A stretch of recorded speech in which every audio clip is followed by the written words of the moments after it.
বার্তা এক নজর, সবার খবর সমান নজর। কলকাতা পশ্চিমবঙ্গ সরকারের সরকারি হাসপাতাল মেডিকেল কলেজের বেহাল অবস্থা।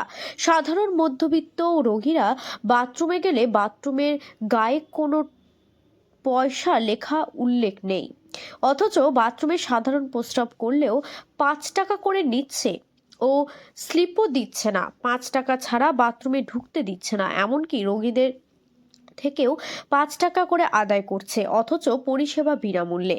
ভেতরে নোংরা, হাসপাতাল চত্বরে এক্স রে যেখানে করানো হয় সেখানে নোংরা জমে আছে।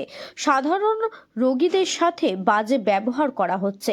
হাসপাতালে সুপারের সাথে দেখা করতে দেওয়া হচ্ছে না, সিভিক দিয়ে আটকে দিচ্ছে। এই হচ্ছে হাসপাতালের চিত্র। কলকাতা মেডিকেল কলেজের অবস্থা, সেখানে সব জায়গায় দাদাগিরি করা হচ্ছে।